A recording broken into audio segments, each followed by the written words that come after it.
7,000 years ago, a man in what is now modern-day France sat perfectly still while a neighbor used a piece of sharpened flint to scrape a hole through his skull. He didn't scream, or at least, the archaeological record doesn't show the struggle you'd expect. What it does show is something much more unsettling.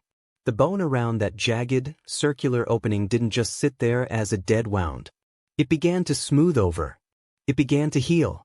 This man, with a hole the size of a coin carved into his cranium, lived for years after the procedure. He walked, he ate, and he participated in his community. But why would anyone do this to a person they intended to keep alive? You have to imagine yourself in a world where the line between the physical and the invisible doesn't exist. To your tribe, there is no such thing as a chemical imbalance or a neurological disorder. There is only the self and the things that invade the self. When you start hearing voices that no one else hears, or when you sink into a darkness so deep you can't stand up, your family doesn't see a patient. They see a prisoner. They believe something, a spirit, a shadow, a fragment of an angry ancestor, is trapped inside the bone of your head, clawing to get out. The flint scraper isn't a weapon. It's an exit door. But if the goal was simply to let a demon out, why did they take such incredible care to ensure the patient survived the process? This practice is called trepanation, and for a long time, we assumed it was a sign of primitive cruelty. We pictured cavemen swinging clubs at anything they didn't understand. But the evidence tells a different story. In sites like Ensisheim in France, researchers have found skulls where the survival rate for this surgery was over 50%. That is a staggering number for a world without antibiotics or anesthesia. It suggests that ancient humans weren't just reacting to mental illness with fear, they were reacting with a highly specialized, albeit terrifying, form of medical intervention. They weren't trying to hurt the person. They were trying to fix the mind by physically altering the body.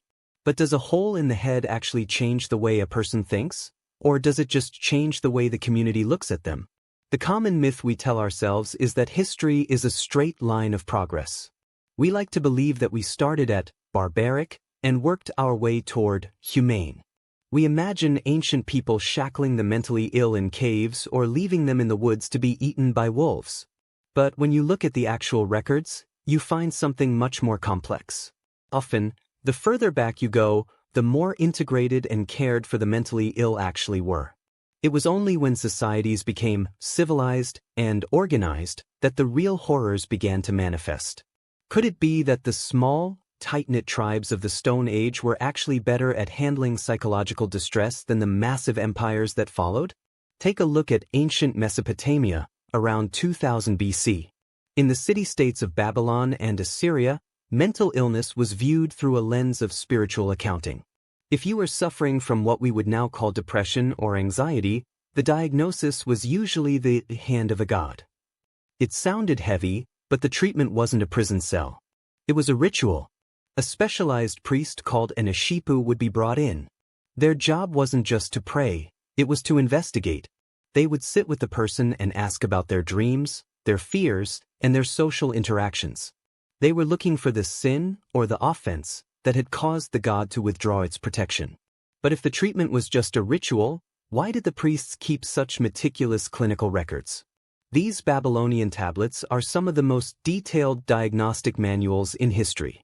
They describe symptoms of what we now recognize as bipolar disorder, post-traumatic stress, and schizophrenia with haunting accuracy. They noticed that certain people became hyperenergetic and spoke in riddles, while others became catatonic. They didn't just lump everyone together as crazy. They categorized the suffering. The ritual wasn't just about the gods. It was about reintegrating the person into the community. By cleansing the individual, the priest was telling the village that this person was now safe, clean, and worthy of belonging again. It was a social cure wrapped in a spiritual bandage. But what happens when the spirit isn't the problem, but the very blood in your veins is? As we move into the era of the great Egyptian physicians around 1550 BC, the focus shifted from the heavens to the heart. The Ebers Papyrus, one of the oldest medical documents in existence, describes mental distress as a physical ailment of the heart vessel system. The Egyptians believed the heart was the seat of the mind, and if the vessels leading to it became blocked or overheated, the person would lose their senses. Their solution was surprisingly modern: environmental therapy. They prescribed music, dance, and incubation in beautiful temple gardens. A person suffering from deep melancholy would be taken to a temple of Imhotep, given a comfortable place to sleep, and encouraged to recount their dreams to a healer. But if beauty and rest could heal the mind, why did the Greeks feel the need to turn it into a war of philosophies? By the time we reach ancient Greece, around the 4th century BC, the world was divided. On one side, you had the traditionalists who believed madness was a gift or a curse from the gods. Even Plato argued that there was a divine madness that allowed poets and oracles to see truths that normal people couldn't. To them, the mentally ill weren't broken, they were touched. But on the other side stood Hippocrates, the man we call the father of medicine. He wrote a revolutionary text called On the Sacred Disease, specifically targeting epilepsy and mental illness. He argued that these things weren't sacred or divine at all. They were biological. He claimed the brain was the interpreter of consciousness, and that mental illness was caused by an imbalance of 4 bodily fluids, or humors: blood, phlegm, yellow bile, and black bile. But if the problem was just an imbalance of fluids, why did the treatments become so physically invasive? The humoral theory dominated medical thought for nearly 2,000 years, and it was a double-edged sword. On one hand, it took the stigma of evil spirits away. You weren't possessed, you just had too much black bile. On the other hand, the treatments were often grueling. Doctors would prescribe bloodletting, powerful laxatives, or forced vomiting to balance the humors. Yet, even within this system, there were voices of incredible humanity. Cyrenus of Ephesus, a Greek physician practicing in Rome in the 1st century AD, wrote extensively about how to treat the frantic.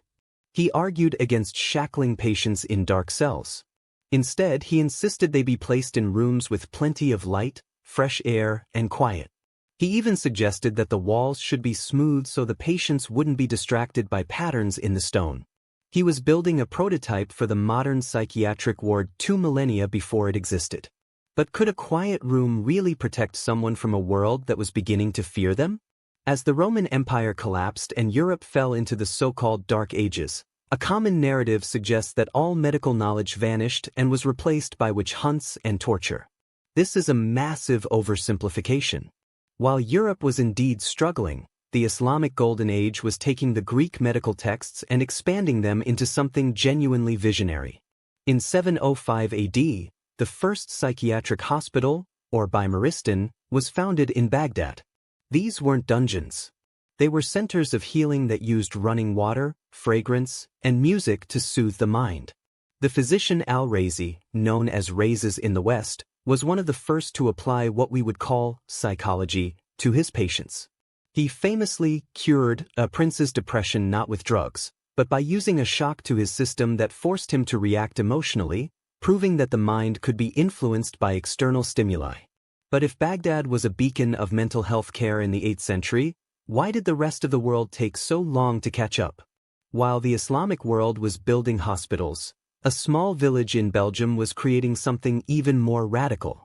The town of Geel became the site of a strange and beautiful phenomenon starting in the 13th century. Legend said that an Irish princess named Dymphna, who had fled her mentally ill and abusive father, was martyred there. Pilgrims who suffered from mental disorders began flocking to Geel seeking a miracle. But the miracle wasn't a supernatural healing. It was the way the villagers reacted. Instead of locking the pilgrims in a church or an asylum, the families of Geel simply took them in. They invited these boarders to live in their homes, eat at their tables, and work in their fields. This wasn't a professional medical system, it was a community system. And it worked so well that the tradition has continued uninterrupted for over 700 years. Even today, hundreds of mentally ill individuals live as foster children in the homes of Geel's residents. But if a simple village could solve the problem of inclusion, why did the great cities of Europe decide to do the exact opposite? This is where the story takes a dark, counterintuitive turn. As we move into the 16th and 17th centuries, the era of the Renaissance and the scientific revolution, You would expect treatment to get better. Instead, it got significantly worse. This was the era of the Great Confinement. As cities grew, the mad became a public nuisance. They were no longer the divinely touched or the humorally imbalanced neighbors. They were the unwanted. Massive institutions began to spring up across Europe, designed to sweep the streets clean of anyone who didn't fit the social order. The most infamous was Bethlehem Royal Hospital in London, known to history as Bedlam. Originally a priory, it became a warehouse for the insane. By the 1600s, Bedlam had become a literal circus. For a few pennies, members of the public could walk through the wards and poke at the patients with sticks for entertainment. It was a zoo for human suffering. But how did a society that produced Shakespeare and Newton justify treating its own people like animals in a cage? The answer lies in a fundamental shift in how we viewed the human soul. In the Middle Ages, the madman was still a person, perhaps a broken one, but still a member of the spiritual community. By the 1700s, the Enlightenment had paradoxically made things colder. If the highest human virtue was reason, then someone who had lost their reason was seen as having lost their humanity. They were viewed as brutes who didn't feel cold, hunger, or pain like normal people. This is why patients in 18th-century asylums were often kept naked in unheated stone cells, chained to the walls, and fed nothing but gruel. The logic was that if they were beasts, they should be treated like beasts. It was a regression disguised as order. But was there anyone left who remembered the quiet rooms of Serenus or the gardens of Baghdad? The breaking point came in the late 1700s, sparked by a few individuals who decided that the Enlightenment's focus on reason should be replaced by a focus on moral treatment. In France, Philippe Pinel became a legendary figure when he reportedly walked into the Bicêtre Hospital in Paris and ordered the chains to be removed from the patients. He argued that these people weren't animals. They were citizens whose minds had been derailed by social and psychological stress.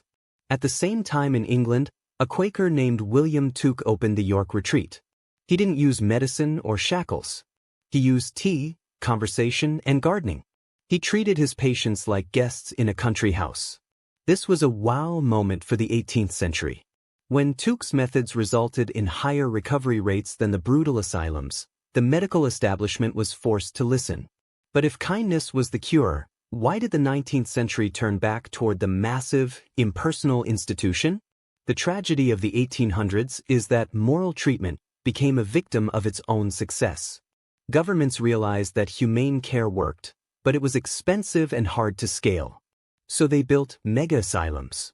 These were grand, imposing buildings designed to hold thousands of people. They started with good intentions: fresh air, specialized doctors, organized schedules. But very quickly, they became overcrowded warehouses. By 1850, an asylum designed for 500 people might be holding 2,000. The individual was lost in the system. The doctor became a bureaucrat. This is the era that gave us the haunting images of Victorian psychiatry, the lobotomies, the electric shocks, and the endless rows of iron beds.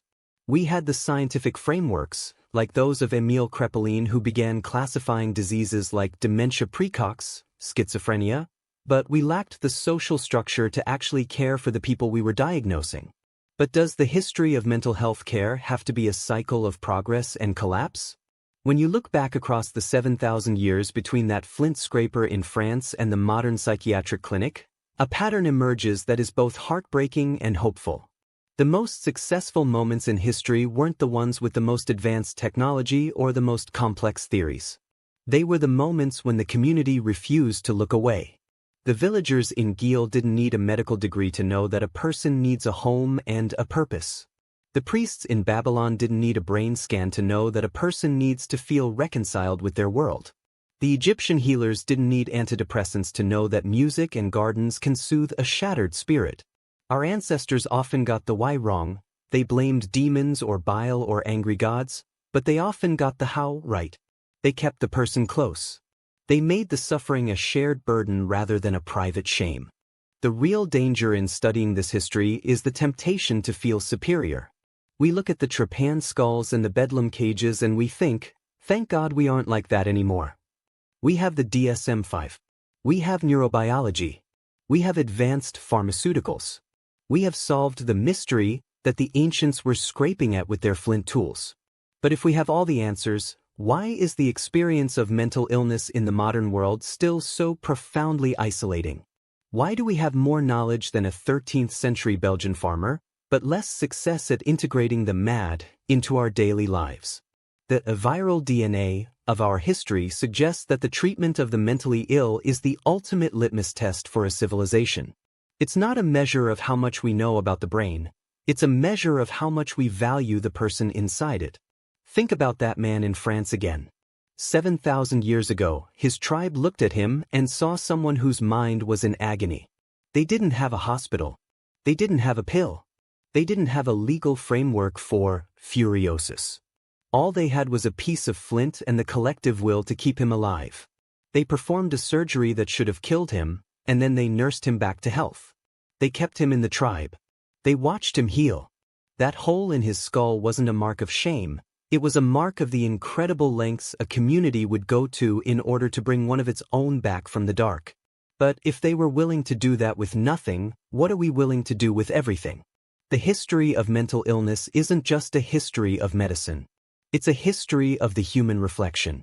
Every era looked into the eyes of the mentally ill and saw a reflection of their own deepest fears. The ancients saw demons because they feared the invisible. The Greeks saw imbalances because they feared disorder. The Enlightenment saw unreason because they feared losing control. And we see data and chemistry because we fear the complexity of the soul. But beneath the theories and the institutions, the core requirement for healing has never changed. It's the same thing William Tuke offered at the York Retreat and the same thing the people of Geel offered in their farmhouses. It's the recognition that the person in front of you is still a person, no matter how loud the voices in their head might be. As we move forward into a future of AI-driven diagnostics and genetic mapping, we have to ask ourselves if we are just building a more sophisticated version of the Great Confinement. We can track every neuron, but can we sit with someone in their darkest hour without trying to warehouse their pain?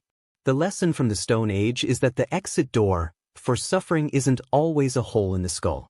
Sometimes, it's just the opening of a neighbor's door. The ancient world was a place of extreme physical danger, yet for the mentally ill, it was often a place of greater social safety than the enlightened world that followed. This paradox is the ghost that haunts every modern psychiatric ward and every city street where the homeless and the mentally ill are left to wander. We have the flint, we have the scraper, and we have the knowledge. But do we have the heart to stay after the surgery is over? If this journey through the hand of God, and the black bile, and the foster families of Geel has changed the way you look at the person talking to themselves on the bus or the friend who can't seem to get out of bed, then we have done our job. This is a topic that hits close to home for almost everyone, and it's a conversation that usually happens in whispers. But history is loud. History tells us that we have been trying to solve this puzzle since the very beginning of our species. We are all part of this long, jagged story of trying to understand the mind.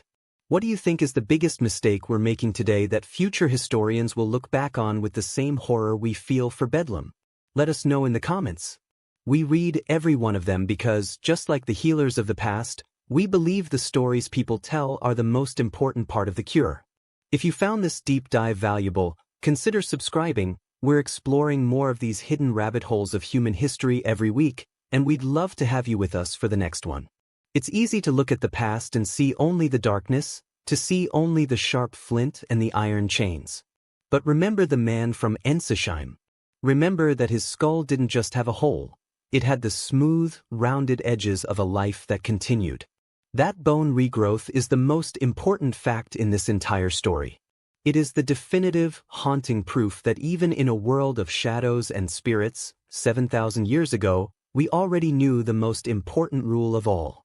We don't leave anyone behind in the dark. We bring them home, even if we have to carve a path through the bone to do it. The flint was sharp, but the compassion was sharper. And that is a truth that no amount of modern science can ever replace.